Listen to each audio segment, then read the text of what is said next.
Siri, berapa suhu di sini? It's minus 47 degrees outside.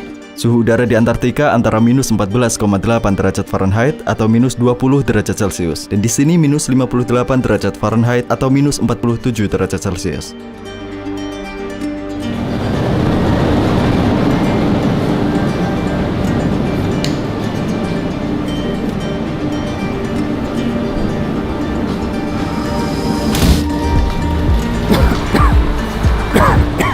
Paru-paru kami tidak terbiasa, makanya kami terbatuk. Cuaca di sini sangat dingin dan kering. Ada banyak orang yang tinggal di sini, sekitar 300.000 jiwa.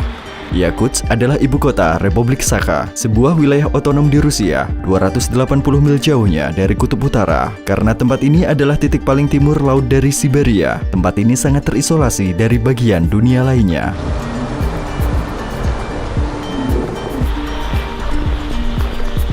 Suhu di luar sekitar minus 50 derajat Celcius. Titik didih air ini adalah 100 derajat Celcius. Seperti yang kalian lihat, airnya langsung berubah menjadi kristal es. Suhu udara terendah yang pernah terukur di wilayah ini adalah minus 71,2 derajat Celcius. Seolah-olah tempat ini adalah planet lain. Pisang yang ditinggalkan di luar bisa berubah menjadi palu dalam hitungan menit. Orang-orang tidak bisa memakai kacamata berbingkai logam di sini karena logam bisa menempel pada kulit mereka, dan jika mereka ingin melepas kacamata mereka, daging mereka bisa robek. Ini adalah potongan daging yang sangat mirip dengan daging manusia. Mari kita tempelkan pada logam.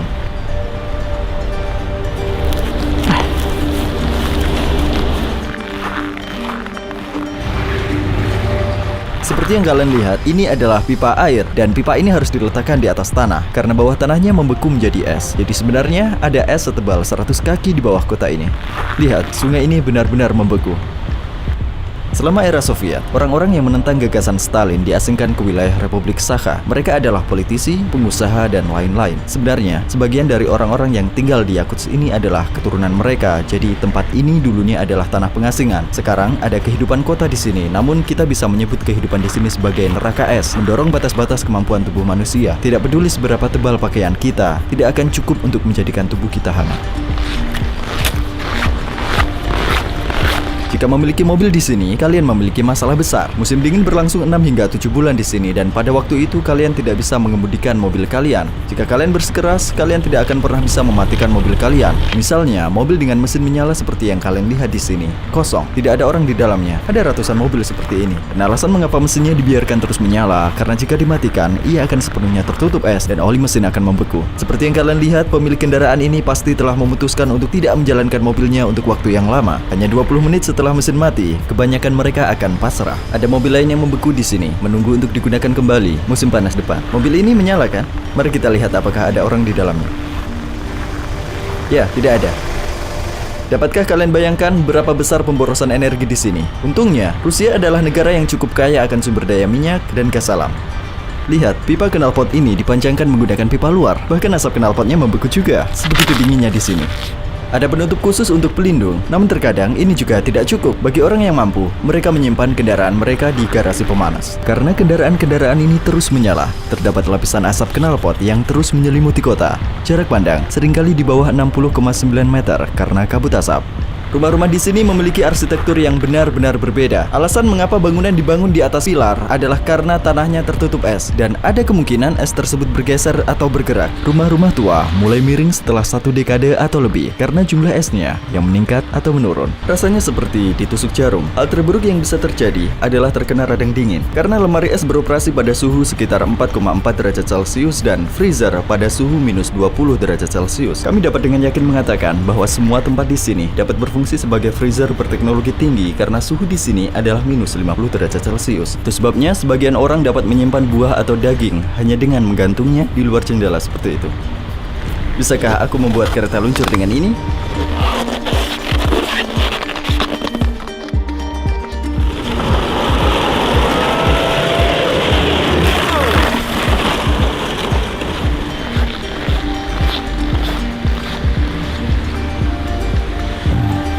Aku baru saja melepas sarung tanganku sebentar untuk syuting. Sekarang terasa sangat sakit. Bulu mataku juga membeku. Aku coba singkirkan esnya. Jika kalian di luar selama lebih dari 15 menit, kalian akan mengalami gejala seperti kulit terbakar dan kesulitan bernapas. Rasa dingin yang dimulai rasa sakit seperti ditusuk jarum, radang dingin, diikuti dengan hilangnya indera perasa, kemudian berakhir dengan kematian. Dia melepas sarung tangannya hanya selama 5 menit untuk merekamku, dan ujung jarinya langsung memutih. Mikrofon kami memberi peringatan merah, dan ia tidak dapat berfungsi dengan baik. Kameranya juga tidak berfungsi seperti seharusnya. Tutupnya membeku. Ponsel kami juga tidak berfungsi. Baterainya sekitar 10% beberapa menit yang lalu, kemudian tiba-tiba mati. Padahal sebenarnya tadi hampir penuh. Apa yang kalian lihat di belakangku adalah kuburan. Ketebalan es di bawah sepatuku sekitar 100 kaki, dan lapisan es di bawah kota ini tidak meleleh bahkan di musim panas. Jadi, bagaimana orang menguburkan orang yang mati? Mereka mengumpulkan potongan batu bara dan membakarnya selama 2-3 hari. Saat batu baranya terbakar, balok esnya meleleh dan dapat dengan mudah dipindahkan menggunakan skop. Maka area tersebut dapat digali hingga kedalaman 6-7 kaki. Mayat seseorang yang meninggal 100 atau 200 tahun yang lalu dapat tetap utuh bahkan sampai hari ini. 20% total cadangan berlian dunia ada di Yakuts. Selain itu, terdapat juga semua elemen dalam tabel periodik. Ada banyak fosil mamut dan dinosaurus di bawah wilayah Yakuts. Di daerah di mana mamut pernah berkeliaran, bangkai utuh mereka masih dapat ditemui hingga sekarang ketika es mencair. Di tempat ini, di mana orang-orang tidak bisa bertani atau bercocok tanam, mereka mengkonsumsi ikan. Salah satu fitur terpenting dari pasar ini adalah mereka memajang ikan di kios-kios umum, bukan kulkas, karena suhu di luar jauh lebih dingin daripada kulkas manapun. Sepotong daging yang tertinggal di luar tidak akan rusak selama berbulan-bulan. Ada juga daging kelinci beku di sini. Daging kelinci dan bebek banyak dikonsumsi oleh masyarakat sini. Daging kuda juga sangat umum. Ini beratnya sekitar 45 pon. Mereka membeli seluruh ikan ini, meletakkannya di luar, dan mengonsumsinya selama berhari-hari. Yang ini juga sedang dijual. Ya, tidak rusak pastinya. Telinganya tidak goyang sama sekali. Berapa jam kalian bekerja di sini? Примерно вот 8 часов. Sudah berapa lama kalian melakukan ini? Уже, наверное, лет Berapa lapis pakaian yang dia kenakan? вот кофта. И вот такие эти. И вот. Mereka berdiri di atas bulu seperti itu agar mereka tidak merasakan dingin dari kaki mereka. Orang-orang Yakuts, yang merupakan mayoritas penduduk, berasal dari Turki. 38% populasinya berasal dari Rusia.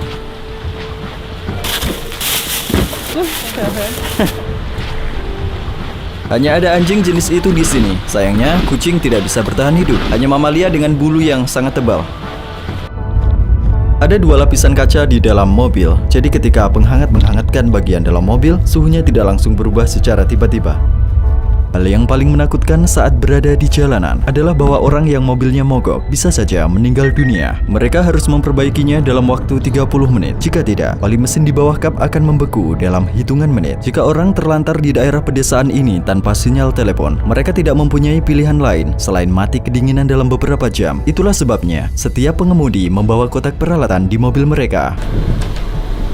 Maria, penduduk asli Yakuts, mengundang kami ke desa mereka untuk menunjukkan budaya mereka. Perjalanan kami ke desa diakhiri dengan naik kereta luncur anjing.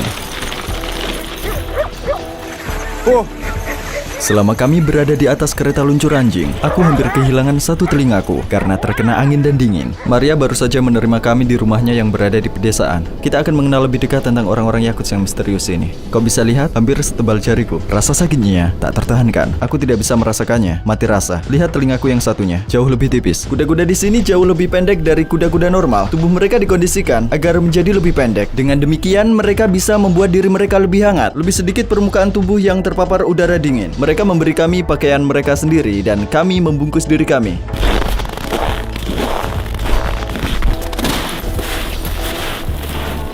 Kalian akan tahu dari kapal yang membeku di sana bahwa tempat kami berpijak sekarang adalah sebuah danau.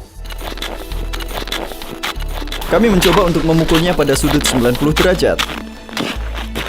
Kami baru saja mengebor lubang berdiameter 20-25 inci di sini. Sapi-sapi akan datang dan minum di sini. Kami akan singkirkan es yang pecah ini. Berapa lama waktu yang dibutuhkan agar air ini sepenuhnya membeku kembali? In 1 hour. Sapi di desa ini selalu ditaruh di lumbung selama musim dingin.